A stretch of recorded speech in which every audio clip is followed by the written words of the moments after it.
Halo, Assalamualaikum teman-teman. Kami dari kelompok 13 akan menjelaskan materi mata kuliah pengantar studi Islam yang beranggotakan saya sendiri Lulu Izzatul Isma 202101070019. Yang kedua, Sulistiawati 201101070010.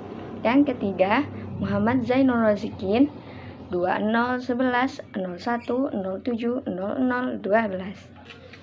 Selanjutnya, materi yang akan kami bahas adalah 1. Pengertian fikih. Kedua, karakteristik hukum Islam. Yang ketiga, urgensi dan kedudukan ijtihad. Yang keempat, wilayah ijtihad. Yang kelima, sebab-sebab yang menimbulkan perbedaan hasil ijtihad. Oke, yang pertama adalah pengertian fikih. Secara bahasa, al-fiqhu berarti fahmu, yang artinya pemahaman mendalam yang memerlukan pengarahan akal pikiran. Paham yang dimaksudkan adalah upaya dalam memahami ajaran-ajaran Islam yang bersumber dari Al-Quran dan As-Sunnah. Secara istilah, pengertian fikih menurut para ulama berbeda-beda pendapat. Yang pertama, dari Al-Utsaimin, Ma'rifatul Ahkam Syar'iyyah Al-Amaliyah Bi'adallatiha Tafsiliyah, yang artinya mengenal hukum-hukum syar'i yang bersifat amaliyah dengan dalil-dalil yang terperinci. Yang kedua, menurut Az-Zarkashi, Al-ilmu bil ahkam syar'iyyah Al-amaliyah Al-muktasabu min adallatiha tafsiliyah, yang artinya ilmu tentang hukum-hukum syar'i yang bersifat amaliyah yang digali dari dalil-dalil yang terperinci. Yang ketiga, fikih itu huwal ilmu bil ahkami af'alil mukallifin asy-syar'iyyah dunal aqliyah, yang artinya ilmu tentang hukum-hukum perbuatan mukallaf secara syar'i bukan secara akal. Yang keempat, menurut Imam Abu Hanifah, fikih itu ilmu yang menerangkan perihal hak-hak dan kewajiban. Yang kelima, ulama Syafi'iyah, fikih adalah ilmu yang menerangkan segala hukum syara yang berkaitan dengan amaliyah orang mukallaf yang dinisbatkan dari dalil-dalil yang terperinci. Ilmu fikih itu ilmu yang membahas tentang hukum syar'i. Pembahasan fikih hanya bersifat amaliyah. Dalam pembahasannya, ilmu fikih digali dari dalil-dalil yang terperinci. Ilmu fikih juga membahas hukum perbuatan mukallaf. Yang kedua adalah karakteristik hukum Islam.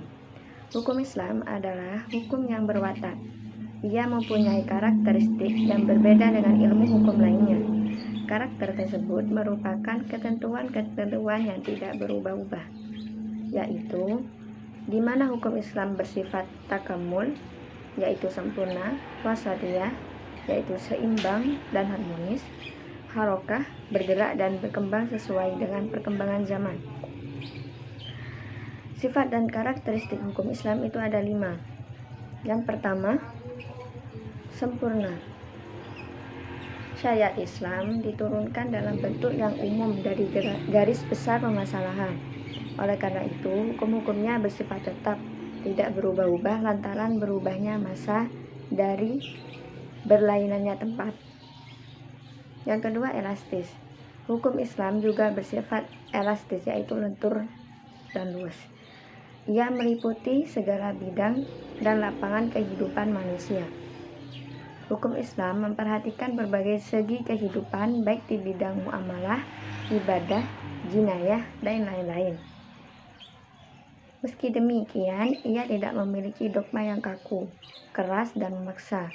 Hukum Islam hanya memberikan kaidah-kaidah yang mesti dijalankan oleh umat manusia. Yang ketiga, universal dan dinamis. Islam bersifat universal, yaitu Islam meliputi seluruh alam tanpa tanda batas, tidak dibatasi pada daerah tertentu seperti ruang lingkup ajaran-ajaran Nabi sebelumnya. Yang keempat, sistematis. Hukum Islam bersifat sistematis adalah bahwa hukum Islam mencerminkan sejumlah doktrin yang bertalian secara logis, saling berhubungan satu dengan lainnya. Yang kelima, hukum Islam bersifat ta'akuli dan ta'abudi. Sebagaimana dipahami bahwa syariat Islam mencakup bidang muamalah dan bidang ibadah, dalam bidang ibadah terkandung nilai-nilai ta'abudi ghairu ma'kulah al-makna, yaitu rasional. Artinya manusia tidak boleh beribadah kecuali dengan apa yang telah disyariatkan dalam bidang ini. Tidak ada pintu ijtihad bagi umat manusia.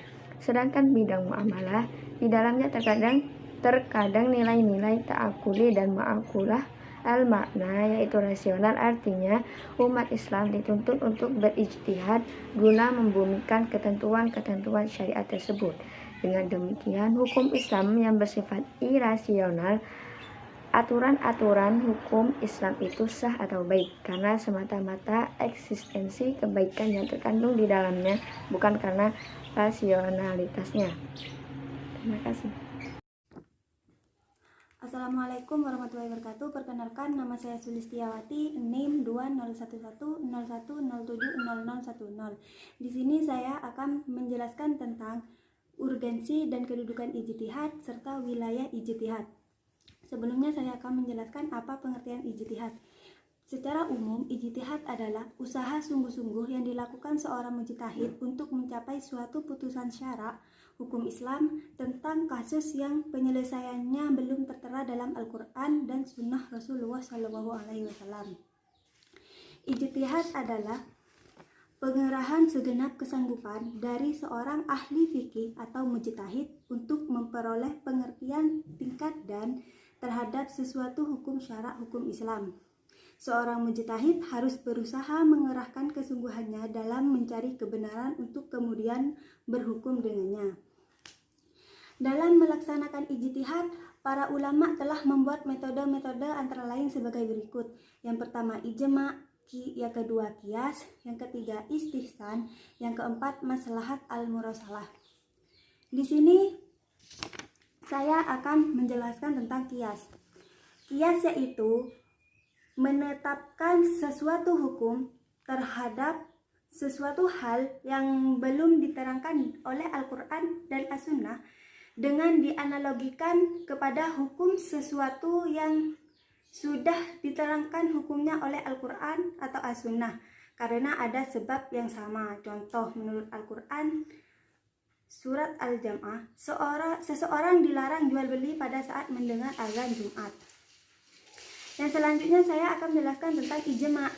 Ijma' atau bisa disebut dengan konsensus atau bisa juga disebut dengan ijtihad kolektif, yaitu memiliki pengertian persepakatan ulama-ulama Islam dalam menentukan sesuatu masalah ijtihadiyah. Yang ketiga saya akan menjelaskan tentang istihsan.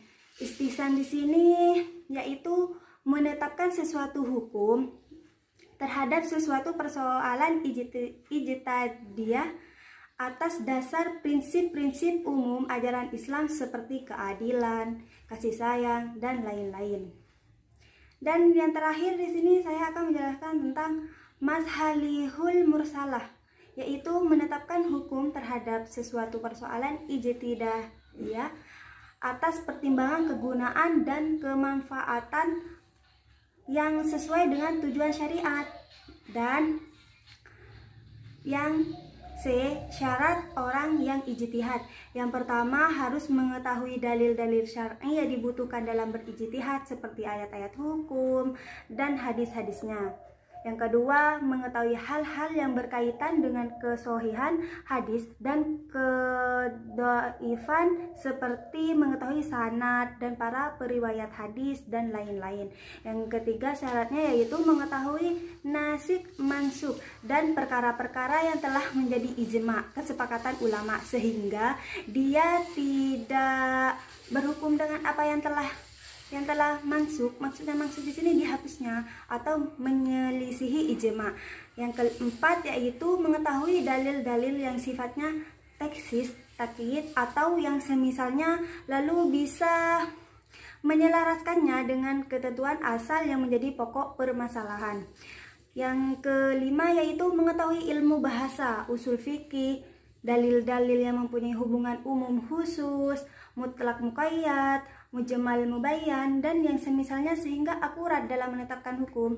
Dan yang terakhir yaitu mempunyai kemampuan beristimbat, mengambil kesimpulan hukum-hukum dan dalil-dalilnya.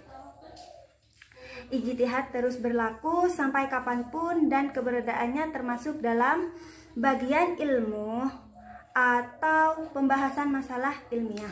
Cukup sekian dari saya. Mungkin materi selanjutnya akan disampaikan oleh teman saya. Terima kasih. Assalamualaikum warahmatullahi wabarakatuh. Di sini saya Muhammad Zainur Razikin, NIM 201101070012 akan melanjutkan pembahasan dari kelompok kami, yaitu tentang sebab-sebab yang menimbulkan perbedaan hasil ijtihad. 1. Perbedaan makna dalam kata-kata bahasa Arab. Hal ini terjadi karena lafal tersebut memiliki makna lebih dari satu atau memiliki dua arti, ataupun perbedaan tersebut terjadi sebab lafaz tertentu terkadang disebut secara mutlak dan terkadang juga disebut secara muqayyad. Bisa juga hal tersebut disebabkan oleh perbedaan i'rab. 2. Perbedaan periwayatan. Hal ini diakibatkan ketika hadis yang disampaikan kepada seseorang tidak sampai kepada yang lain. Hadis yang sampai melalui sanad dhaif maka tidak boleh digunakan sebagai hujjah. Sedangkan hadis tersebut sampai kepada orang lain melalui jalur sanad yang sahih. Hadis sampai melalui satu jalur sanad dan salah satu perawinya dihukumi dhaif, sedangkan orang lain tidak menghukumi sebagai dhaif, atau dia berpendapat tidak ada sesuatu yang menghalangi untuk menerima riwayat tersebut. 3. Perbedaan sumber. Adapun beberapa sumber yang diperdebatkan oleh para ulama seperti istihsan, qaul sababi, dan lainnya. 4. Perbedaan kaidah-kaidah usul. Contohnya seperti kaidah am yang dikhususkan tidak menjadi hujjah, mafhum tidak dapat menjadi hujjah, penambahan terhadap ketetapan nas Al-Quran merupakan nasak atau tidak, dan sebagainya. 5. Ijtihad dengan qiyas. Ini merupakan sebab perbedaan pendapat yang paling banyak. Qiyas itu mempunyai asal, syarat, dan illah. Illah juga mempunyai syarat-syarat dan cara-cara untuk menentukannya. Semua itu merupakan masalah-masalah yang diperselisihkan. 6. Penentangan dan tarjih di antara dalil-dalil. Pembahasan dalam masalah ini meliputi perbincangan takwil, taklil, al-jamwat, taufik, nasak, dan tidak adanya nasak. Perbedaan ini terjadi baik di antara nas atau di antara beberapa qiyas. Perbedaan dalam sunnah terjadi baik dalam perkataan atau dalam perbuatan atau dalam takrir. Hal ini juga terjadi karena perbedaan sifat tindakan Rasul, yaitu apakah termasuk kategori tindakan politik atau kategori memberi fatwa. Perbedaan ini dapat diatasi dengan beberapa cara, di antaranya yang paling penting ialah merujuk dan berpegang kepada tujuan syara. Meskipun dalam menentukan urutan maqasid ada perbedaan pendapat. Sekian pembahasan dari kelompok kami. Saya mewakili dari kelompok. Kurang lebihnya kami mohon maaf yang sebesar-besarnya. Akhirul kalam. Wassalamualaikum warahmatullahi wabarakatuh.